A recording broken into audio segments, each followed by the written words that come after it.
Boker Tov. Today's daf is daf Kuf Lamed Hey in Baba Basra, which we learned for Achenu Kol Beis Yisrael and Sun Batzar V'Shivya. Yesterday we learned that several things we learned, but we said that a man cannot say, believe, if a man comes along and says, I divorced my wife, and there's no other evidence to that, we don't necessarily believe him, because if he divorced his wife, people would have heard about it, some evidence, something of that sort. So if a man says, I divorced my wife, he's not believed. But let's say he comes along and he says, I have a son. People didn't know that he had a son, but he's about to die and he says, I have a son. He's believed. In what sense? He can give him, or even if he's not about to die, he could say, I have a son. He's believed that he gets the Yerusha of the assets that he had at that point, because he could give it to him at that point if he decides to. If he says, I have a brother, in other words, that I want my wife to fall yibum, we don't necessarily believe him. Ze'achi eno nema, and he's not believed. We'll talk about that in the Gemara today. But zebni nema, not only for Yerusha of the stuff that he has right now, but also, this is my son, so that my wife does not fall to yibum. Now, why should he be believed if we have there's no presumption that he has a son? Because we said, since he could divorce her right now. A man is dying or whatever, and he's sick, or he says he's worried that his wife is going to fall yibum to his brother. So he says, I have a son. Do you believe him that he has a son, and therefore there's no yibum? Well, you believe him because he wants to. He can give her a get right now, and therefore she'd be parted from yibum anyway. Therefore, the Gemara said that she is believed there, that he is believed there too. Now we have a story. We're about 8-9 lines down on Kuf Lamed Hey Abadaf, where we left off yesterday. There was a story to Leslie Achib. There was a presumption that there was a chazaka, he didn't have any brothers. Nobody knew he had brothers. The Amar, and also he had no sons. So that means that his wife there's no yibum. But Omer Shasmisa, as he was dying, also said Leslie Achi, he has no brothers. So if he has no sons and he has no brothers, what's the problem? They didn't know he had any brothers, and he said, I have no brothers. Amar Yosef, my lechishla. What's there to be concerned about? Chada, the Musikla, and the Leslie Achin. Number one, we know there's a presumption that he has no brothers. Nobody heard about it. Nobody ever heard him have a brother. Bod Amar B'Shas Misa, and he also said when he was dying to Leslie. So what's to be concerned about? And Rashbam adds on that he can always get out of, he wants his wife not to fall yibum. He could always give her a get anyway. Believe him when he says he has no brothers, because if he wants, just like he said, believe him when he has a son, so that there's no yibum, even though he has no son over here, and that would mean she would fall yibum, but he has no brothers. So believe him when he says he has no brothers, because if he wants to just get his wife out of a get, out of yibum, he could just give her a get anyway. So what's there to be concerned about? Amalei Abaye. So that was the story. Rabbi Yosef said, "There's nothing to be concerned about. She should just get remarried. Let her get married to whoever she wants." Amalei Abaye Ha'amri, but they said people say the Ika Adam Dinasiyam. However, no. There's no chazak. We haven't seen any brothers here, and he has no sons. There's no concern. He has no sons. Sons would also pater up the wife from Yibam, but he has no sons. But he has no brothers. But Abaye said there's rumors that there's Adam overseas, the Yadei the Islayachid. There's Adam overseas. They're not here right now, but there are witnesses somewhere that could testify that he has brothers, and then therefore she should fall Yibam. So the Gemara says, yeah, but Hashtamiha Lesnu, come on, but right now they're not here. We can only judge by what we have right here. There's no Adam. Lav Hainu Rav Chanina, is this not the story of Rav Chanina? Rav Chanina, Adam B'tzad Istan B'Teyasar. There was a story with the daughters of Shmuel.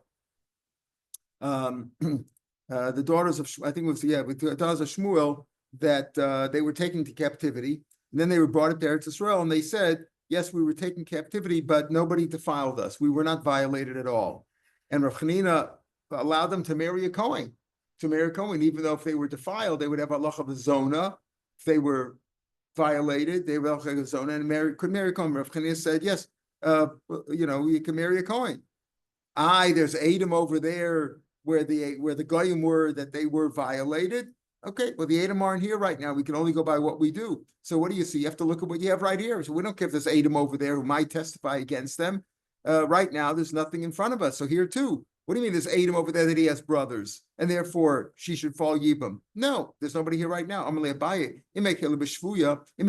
if we were more lenient when it comes to captive girls, the Rashbam and the Rashal take out the next words, but that's because girls know how to protect themselves when they're in captivity. They can make themselves, feel more repulsive so that nobody would want to touch them. whatever. They have methods, we don't necessarily assume that they were violated. So therefore we're makel over there. So Nakol Be'eshes Ish, are we going to be makel over here by an Eshes Ish? That doesn't mean she's an Eshes right now because the man is dying and then she won't be married to him anymore. But the point is that if he dies and there's brothers, they have to do Yibam. You can't just marry somebody in the shuk. So Amalei Bravel of Nasan Barami Chushla. Yeah, you have to be concerned about that. In other words, even though in a case where girls were taken into captivity and they claim that they weren't defiled, but there might be Adam over there somewhere who says they were defiled, but they're not here right now. We're more makel. Because what's the worst that can happen? Rashbam says, okay, worst that can happen is that a Kohen marries a Zona. It's not the end of the world. It's not like Eshes Ish. But over here, we're going to be makel by an Eshes Ish, meaning she's not really an Eshes Ish. Rashbam says, if she was really an Eshes, she's not really an Eshes. We're talking about where the husband died. The husband died. The question is, can she marry anybody in the street or in the shuk? Just marry anybody, or does she have to fall yibam? So we're not going to be makel over there because she was married. So when she was married, doesn't mean that she's married right now and is really an Isra, because all she's over on, if she marries somebody stam and she doesn't marry without getting chalitz or yibam, that's lo siyesh is a mesus is a lav. Lo siyesh is a lav. According to Rabbi Akiva, it would be a mamzer, but not according to everybody. But it's more that it's a real isser. Some say that even according to everybody, it could be a mamzer. But the point is that it's not. That's really an isser. That's a real isser. If she's a yavama and she doesn't have yibam or chalitza and marries somebody else, that's a real problem because she was an Eshes Ish. But if we were talking about girls taken into captivity, the only question is, can they marry a Kohen or not? We're going to be more makel over there. So not the same thing. And therefore he says you do have to be concerned about it. So even if a man died, he was dying, and he said, and we knew he had no brothers. And that was the assumption, he had no brothers. And he said, I have no brothers. There was no children, so the children would have prevented him, but there was no children here. And he said, I don't have any brothers, so what's to be concerned about? No children, no brothers, no yibam. Yes, but we heard that he has brothers overseas. So there we have to be concerned about it, and we can't let her get remarried until she gets chalitza. All right, so then that really could be a problem, because if there's Adam overseas that she has a brother, right? Maybe the brother's here. If the brother's overseas too, how is she ever going to get freed? Right? She's going to be stuck. She can't get remarried. That could be a problem. You have to be concerned about it. Okay, so he said like this. What was the case? A man has a brother, and he claims there's a third brother. Right? There's a Reuven, Shimon, and Levi. Reuven and Shimon are brothers. They know each other. Reuben comes along and says, Levi's also our brother. Levi's also our brother. And Shimon doesn't believe him. So we said, if there's 3 fields, what do you do with the 3 fields? Reuben and Shimon each take 1.5. And Reuben gives the other half to Levi because he claims he's a brother, right? Reuben claims that Levi should get the 3rd field. So I'll give him half of the field. The other half, Shimon says, I don't know that he's my brother. So I'm not giving him my half, right? If then the brother dies, okay, then Reuben gets back his half. Shimon already has the other half. If, the Mishnah said, if Levi dies and he acquired assets, who gets his assets? It's split between Reuben and Shimon, because even though Shimon claimed he's not my brother, but Reuben says he is the brother. He is a brother. So according to Reuben, even Reuben knows by Reuben's own admission, Shimon could get half of Levi's estate. That's what the Mishnah said. So the Gemara asks this question now. Be'idach mai kami. What does Shimon say? Reuben says, Levi is our brother. I know Levi's our brother. What does Shimon say? If he says, he admits that he's a brother, he agrees he's a brother. Why does it only get part of Reuben's share? In other words, if they split it 2 ways, 1.5, 1.5, he takes part of Reuben's share as the 3rd share, half of the 3rd share. Why does he get everything? He should get the whole 3rd share. If Reuben says to Shimon, we have another brother, Levi, I'd like to introduce you, give him a kiss. He's your brother. My brother, your brother. He's a brother. That maybe came from a different wife, but he's a brother from our father. We have a brother. If Shimon agrees that he's a brother, so why does he only get a half, the extra half that Reuben gave him? He should get the full share. There's 3 brothers, Reuben, Shimon, and Levi. There's no bechor. They each get 1 field. What's the issue? El Dekamri Lavachuna. Elamai says he's not my brother. If Shimon says he's not our brother, aim a seifa. So the seifa says naflu chasim makmacher. If Levi now acquired other assets, this questionable brother acquired assets, Yirshu Echavimo. They all inherit together. Why should they inherit? Amri Lavachun. He says he's not our brother. He said, well, Reuben admitted he's a brother. She should get half. But if Shimon says he's not my brother, how can Shimon get Levi's estate? He says he's not my brother. So let's reach up. The Kamri ain't on the Yodim. They say we don't know. See, Reuben says I know he's my brother. He's our brother. Shimon says I don't know. So Shimon says, look, I don't know that he's my brother. I don't want to give him half of half of the third field, the third field. Again, 3 fields. Reuben took one, Shimon took one, and the third one, Reuben took half and Shimon took half. But Reuben gave his half to Levi, claiming he's entitled to the whole third field. Shimon says, I don't know. Why should I give him anything? I don't know that he's my brother. Okay, but if Levi then died with other assets, then Shimon does get half. He says, I don't know, but you, Reuben, yourself claim that he's our brother, so he's my brother too, so I should get half. I should split his estate with you too, right? If there were no children, let's assume. Then Amarava, so Rava says, oh, some errors. You see from here, the Potter. Here's a very simple thing. Rava says, you see from over here, the famous machlokes, whether a man says, number 1 says to number 2, you owe me money, $100. That guy says, I don't know. Does he have to pay or not? So it's a famous machlokes. Rashbam brings it down. Famous machlokes between Rabbi Yochanan and Rav Nachman on the one hand. They say that you're potter. Rav Huna and Yehuda say he has to pay. You don't know? I know you owe me $100. You got to pay me, right? Rabbi Yochanan and Rav Nachman say, no, you don't have to pay, right? You don't have to pay because you're potter. Maybe I don't owe you the money. I don't know. One of the potter. So here too, what happened over here? Reuben is claiming, listen carefully, Reuben's claiming to Shimon that Levi is our brother. Therefore, you have to give him half the estate of our father Yaakov, right? I know he's a brother. He's a Bari. And the other guy says, Shimon says, I don't know, right? He must say, I don't know. If he says, I know that he's not my brother, he shouldn't get any share when Levi dies. And if he admits that he's a brother, then what's the issue? Just split it all equally. What's the issue here? So he says, I don't know. Okay, so you say, I don't know, means he doesn't have to give his half of the third field, the half of the third field, he doesn't have to give it to Levi because he says, I don't know. So you see, and that's the halacha. We pass him like that. Rabbi Yochanan and we pass him and Rav Nachman Bedinim. And therefore, what do? You just swear that you really don't know. You swear that you don't know, and you're potter. So this is a proof to that. And this is against Rav Huna and Rav Yehuda say you're chayav. No, it's not a proof. Maybe I'll tell you that when person number 1 says to you owe me $100, and the guy says I don't know, maybe he has to pay. Why? As Rashbam says, Bari B'Shem Bari Yadav. The guy who's sure knows. I know you owe me $100. You don't know? I know. You better pay me. Maybe you're chayav. Not like the halacha, but maybe you're chayav. Over here, neither of them know. Levi doesn't really know. Is Levi coming with a claim, I'm your brother? Give me a share. Levi didn't say that. Reuben said that. Levi doesn't know. So this is not a case of monali biatcha, you owe me $100. The guy said no. Here, Levi's saying, maybe you owe me $100. The other guy's saying, maybe I don't.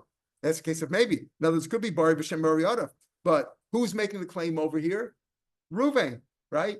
Well, Reuven is not about Dvarim with Shimon. In other words, Levi should claim to Shimon, hey, I'm a brother, give me a share. Shimon says, but he didn't say that. He says, maybe I'm your brother. Shimon says, maybe you are, maybe you're not. They're both maybes. What is this issue? Reuven. Shimon can tell Reuven, like Rashbam says, Lav Bal Dvarim Didiyad, you got nothing to do with me. You're making a claim for him? What does he say? He doesn't know. That's not a claim. Lav Bal, you have nothing to do with me. You have no claim against me. Levi is the one who wants to share, right? There's 3 fields over here, right? I take 1.5. I claim I'm a brother and you're a brother, right? You're 1.5. You want me to give Levi? What does he say? He doesn't know. It's not like he could say, Shimon could say, listen, you have no claim against me, Reuven. You have nothing against me. I'm giving you half of whatever I get. Whatever I get, you get half. There's 3 fields. We each take 1.5. You say that Levi has a claim against me? Okay, let him make a claim. And he's not sure himself. Rashbam says, Lolam Chai at the top of the page. Levi himself doesn't know. He can't say times Vade, I know. Times Vade. The suffix the suffix. They're both fakers. He'll leave the money where it is. And Shimon doesn't have to pay him. Reuben's claiming on behalf of Levi, hey, you have some, Shimon. Reuben says to Shimon, that half a field you should give to Levi. He says, listen, I got nothing to do with you. If Levi has a claim, let him come to me. You're not my claimant. He is, and he's not making a valid claim. Why should get half of Levi's Yerusha? Because he says he doesn't know. no. He claims there's no proof. He doesn't know that Levi's a brother. He says it's only me and you, Shimon and Reuben. So we each get one. There's 3 fields that the father left. They each get 1.5. Yeah. So what's the question? No, when Levi dies. When Levi dies, very good. He says, I don't know nothing. I don't know. He said, know. that's the question. So he says, you know what? You, Reuven, say that he was. I don't know for sure. But if Reuven says you claim that who should get his estate? We're assuming that no other children, there's nobody else involved. Just Levi. Levi is a single guy here with no other relatives. Who doesn't? No, he didn't know. He didn't know he was. But Reuven says, according to Reuven, who gets his estate? Should Reuven get? Reuven's the only one who has a claim over here. But he says that Levi's my brother, and therefore, according to Reuven, he should split it with Shimon. Shimon says, I don't know. Okay, I don't know, but you do know. You do know that he's about. So I'm going to get half the estate because you don't want the whole thing. You're claiming that he's our brother. So if he dies and there's no children and no father, then we split it equally. That's his point. He says, we don't know. You give it to Shimon because Reuben says he's our brother. Reuben's saying, I'll take half and you take half. If Shimon really claimed that he's not the brother, then he shouldn't get anything. You're right, but he doesn't know. Well, the mechanism would be that it would, because it's a question, it would go to Levi's father. Right. But then come down to the children. Who is also the father of. Right. And then it goes down. That's why. That's what he said. Get. That's right. They both get. It goes up. All three. Right. They would both get and go to the 2 surviving brothers. Correct. That's exactly how it works. Because I said, there's no children, there's no father. It goes to the brothers. Okay. Then the Mishnah said, "Meis yachzur nechasim komen." Now, let's say. So what happened over here? Initially, Reuven and Shimon each took 1.5 fields, and Shimon and Reuven gave Levi half. Now let's say then right afterwards Levi died, so that half will go back to Reuven because Shimon never gave him anything anyway. So he said, "Boy, Rava shvach sheshaf nechasim aleim." What happens to this? We said that if Levi got other assets subsequently, right, and he dies, so they split it equally between the 2 brothers, Reuven and Shimon. What happens if the asset that Reuven gave him increased in value? Is that like new assets or not? In other words, he gave him half the field, and that half the field grew fruits and stuff like that. So is that split equally between Reuven? Yes, the field itself, half of it, that half goes back to Reuven. But what about the improvements? Is that considered like other assets and they'd split it equally, or would it all go back to Reuven? They grew by themselves. If Levi then took that half field and he put fertilizer in it and he invested in it and he grew stuff in it and it grew crops ready to harvest, there's no question. That's new stuff. That's like new assets, and you split that equally between Reuven and Shimon. Stuff that it didn't grow much. Could go like Dikavam. He gave him a tree. There was a tree in the field, and it grew a little bit thicker. Or Arabasket Sirtan. Or he gave him some land, and some earth increased there. There was more dirt came on the land. Now, I'll take that question stands. In other words, if Levi died right after he got the field, the half a field from Reuben, obviously the half field goes back to Reuben. Shimon wouldn't get that. Shimon kept the half a field that was destined for Levi anyway. But if it improved, it was like he got other assets and you'd split that equally. Now, we've talked about a shchivera often over here. A shchivera is a man who's dying. And the rabbi said that in order to prevent a man who's dying from being troubled and possibly hastening his death, whatever he says at the time that he's dying, he's about to die, he's near death. It doesn't have to be he's literally a second away from death, but he's near death. And he says, I want this to go to this person. I want to give the money to the shul. I want to do this. I want to do that. It's as if it's written down and given to him, and it works after the man dies. If he gave everything away and he survives, he could change his mind because he only gave it away on the condition that he's going to die. But the rabbi said, even though normally you can't give anything after you die, you can't give a get after you die, you can't give a gift after you die, you can't do anything you die except wait till they bury you. That's all you can do. That's all you could do is just wait here. You can't do anything after you die. But in the case of the shchivera, the rabbis made a special dispensation. They said in order so that he shouldn't get upset, his gift, whatever he says, is done even after death. However, That's in a normal way. When he said, this is what I want to be done. And if you write that down, that's called a daitiki, a will. He gave a will. A will normally, in the way the common world understands it, is after death, this is what happens. We understand that a normal person who makes a will and he wants to be chal after he dies, it doesn't work after he dies because the Torah's rules come into effect. So a will works only if you gave it away before death in a regular case. But here we're talking about a shchimira. So the Mishnah is like the Mishames, a man died. You found his will tied to his thigh. It was tied to him. It's meaningless. Why? Now the chiddush is, even though it's tied to his will, so maybe somebody snuck in there and they know the rules. And the man's got $1 million estate, so they stuck in. They wrote a piece of paper and giving everything to Jim. Jim went in there and threw it on the body. So maybe that's what happened. Here it's you're not even. That's obvious. That obviously would not be good. But the chiddush is, even if it's tied to him, so maybe he actually wrote it, or had it written, it commanded that it be written, it still is not good. Why is it not good? We'll see, because maybe he only wanted it to be chal as a shtar.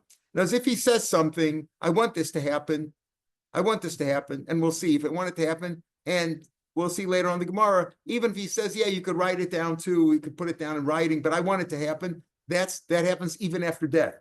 But if he says, this is my will, I'm writing it out, and I want it to be as a shtar that I'm giving it to him, like I'm giving it to Jim, and he wrote, write down this shtar, give this to Jim, then maybe he wanted to do it not as a shchimera, but as a shtar, as a IOU, like a gift, a document of a gift, as a transaction done by a gift, and he's giving this land. It has to be land because money cannot be done with a shtar, but he's giving this piece of land to Jim, and he wrote it as a shtar.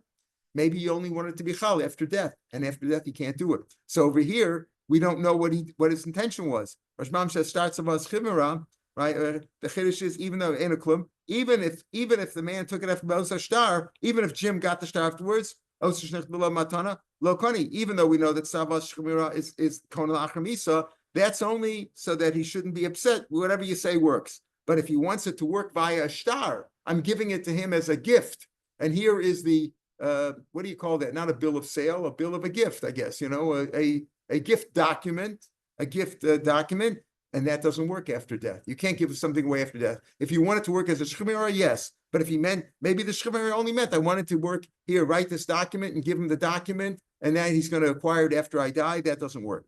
Zichaba la'achar. Let's say there were Adam and people saw that the shchimera said, he said, listen, give it to somebody else. I want you to give it to somebody else. See, these assets that I have written down over here, I want you to give it to somebody, whether he's an heir or not, because a man can give anything away when he's dying without a document, and it works after death.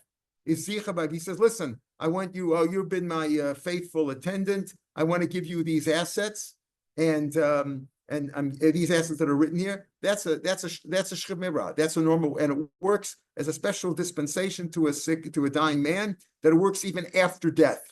But if he wanted it to work as a shtar, I want you to acquire it with the shtar. No, that can't work after Misa. If he gives it before death, then of course it works. Tanarabanim. Ezui daitiki.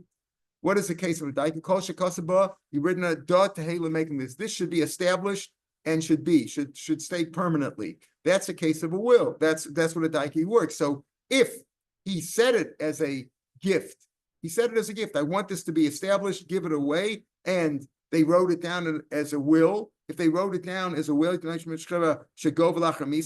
even though he didn't say it should be chal while I'm alive, I want it to be chal after death. He says this should be established. So if a man said that, even if they put it in writing, especially if they put it in writing, but he said that, then we know he said that. I want it to be as a gift. It works even after death.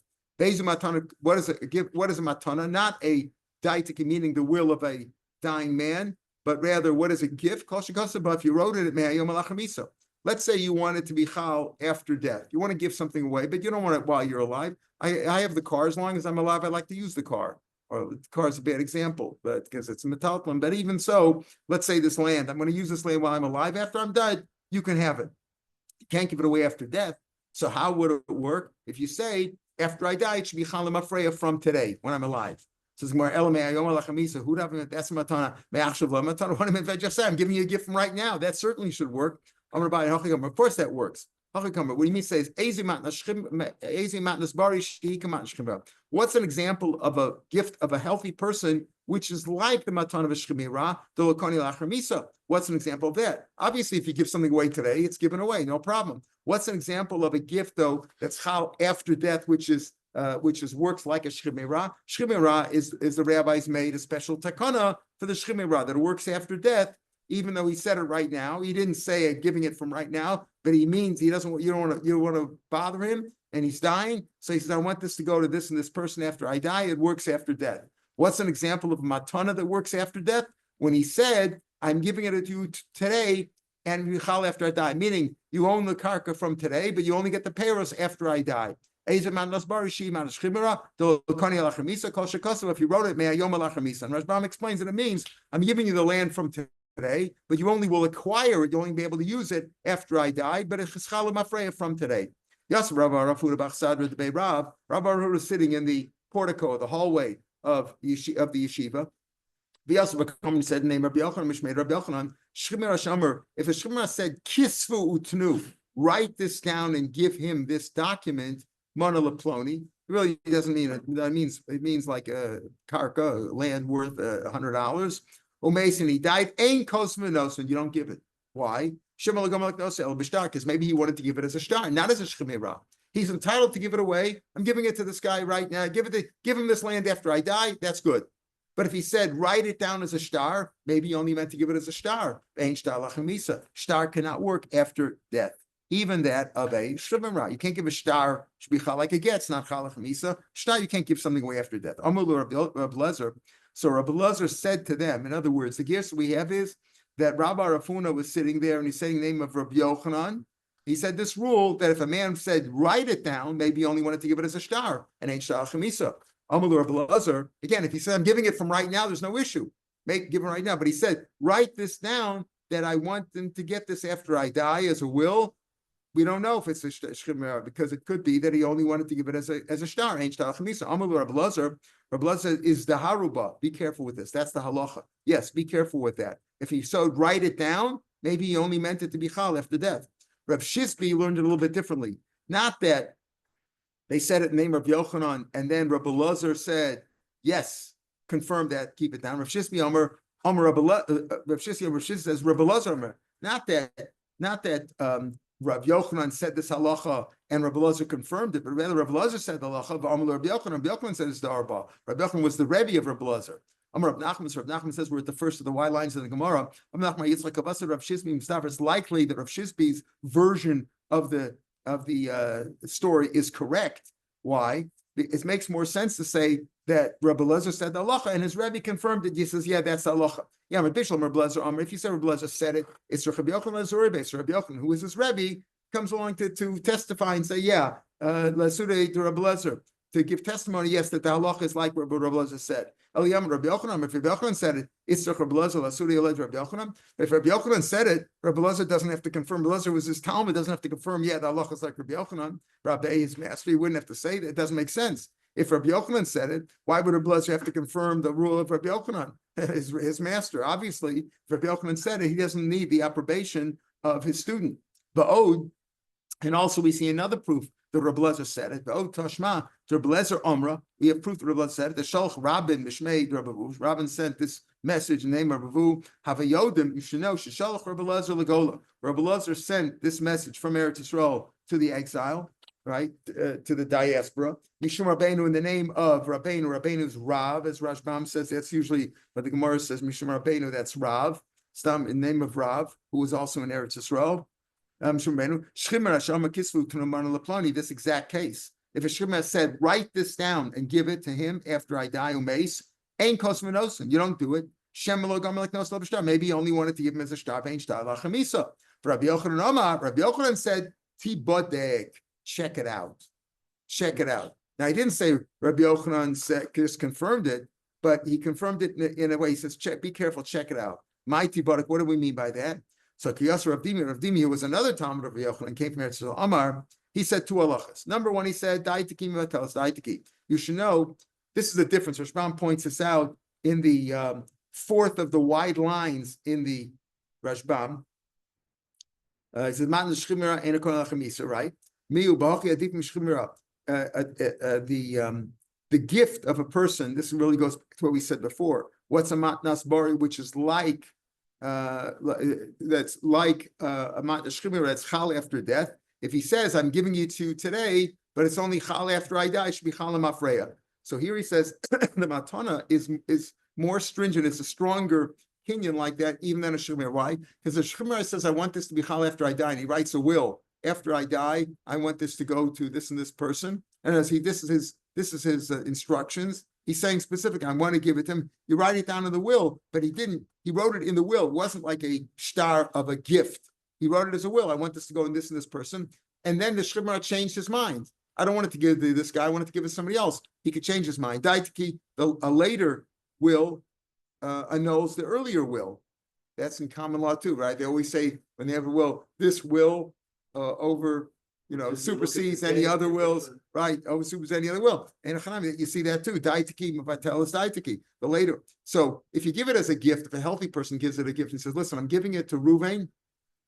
After I die, I want it to be chal today, from today, meaning he gets the karka today, but he can only use it after I die. Lemafreya, that's done. And Reuben acquires it. He can't change his mind now and give it to Shimon, whereas a dying man could. That's the point that daitiki, Mavatel daitiki. That's one halacha that Rav Dimi said. The other halacha explains what Rabbi Yochanan said about tibadik. What's the other halacha? Back in the Gemara, 4 lines from the bottom of the page. Shchimera she'amar kisvu tnu mana leploni umeis. Again, this case, same thing. Shchimera said, write this down and give this land worth $100 to this and this guy, and he died. Rowan, we check it out. If he only said write it down to strengthen the claim, he's really saying give it to Shimon or give it to whoever, give it to Yisachar after I die. That's it. It's good. And then he says write it down. Maybe just saying write it down so you should have it. You should have a stronger proof that it's his. Im lav ein kosvin. If not, if he wasn't doing it in order to strengthen the recipient's claim, then you don't write it. Why? Because maybe he only wanted to give it lachar misa, like Rabbi Yochanan said, and like Rabbi Lazar had said it. Rabbi Lazar said it. Rabbi Yochanan said it. Rabbi Yochanan confirmed what Rabbi Lazar said. Wait a minute. We have a rule like this. The Bryce says, if a healthy person says, listen, write down a star and give it to this guy, and then he died before they wrote it and gave it to him, and you don't do that because you can't do it. You do give it. So how can you say that Rabbi Yochanan or Rabbi Lazar said, if a shchimera says, write this and give it to this guy, you don't do it because maybe you only want it to be making with a star. It wasn't done as a will, as a daitiki, as part of a daitiki, as instructions of a daitiki, instructions written in the will, but rather maybe he meant give him a written deed, give him a deed, and maybe you don't write a deed after death. So that's what Rabbi Yochanan said, but here it's mashma. A healthy person you don't give after death. Who most of them Farakla, and himself answered the question, be a mapis koch. Where does it work? Even though it doesn't work by matnas bari, you can't say if a healthy person says write a deed and give it to this guy, and then the guy died before they gave it to him. You can't do it after he dies. The shchimera does. Why? Because he really meant to give it to him without the deed. He just gave him to strengthen his claim. Then it claims, and therefore, if a shchimera says write it and give this deed to this guy. If he only meant to give the deed to strengthen his claim, but he's really giving it to him from right now, then it does work. What's an example of that? Rav Chisda says that over there. Rav Chisda says it in another case there. But more than the gift, we make a kinyan on his behalf, right? Almost the kanina mine, we make a kinyan. Besides accepting it as a gift, we also made a kinyan to confirm it. More than this gift. Hachanami, that's what Rav Chisda says in a different case later on. We're going to have him in Parak Misha Meis. Hachanami here also.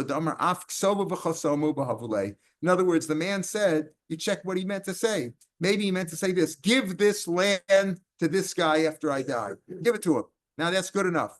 And you give it to him after he dies because he's a shchimera. And then he says, you know what? Even write a deed and sign it and then give it to him that too to strengthen his claim. You do write it and give it to him. if you can determine that that's the case. Rashbam says, halacha kosvim v'nosvin, last Rashbam before the Mishnah. Halacha kosvim v'nosvin, that's the Divrei Maschil. La'achar misa, b'miyapas koch Rabbi Yochanan. Where the Kabbalah says, the Omer Tibarik, check it out. V'achim m'kmina behavior, the laha d'shmul, b'yimapas koach, l'kaman b'misham eis. In other words, when it's clear, he said, when he said write it, you have to understand how he said write it. If you can understand him to mean write him as a deed and give him the deed, and he only means to get the deed, he means give him the deed after I die, you can't do that. It doesn't work. You can't give a gift after you die, you can't give an isha a get after you die, you can't do any transaction after you die. But if he said, now it could work even by a bar, if he says after I die, it should be chalam afreya from today. But if a man dying says, give it to him after I die, that's good enough. Because it's as if it's written and handed over. That's the word of shchimra. If he says, give this to this man after I die, the man's dying and he says, give it to him, you give it to him. It's as if it's written and handed over. But if he says, write him a deed and give it to him, it's possible that he meant to say, well, I want him to get the deed. I only want him to acquire the deed, and you can't give him the deed after he dies. But if he meant to say, listen, give it to him, I want you to give it to him after I die. In addition, give him a deed just to strengthen his claim, then you do give it even after he dies. Tomorrow's Mishnah will start with the Mishnah on Daf Kuf Lamed Vav. Have a good day, everybody. Kol tov.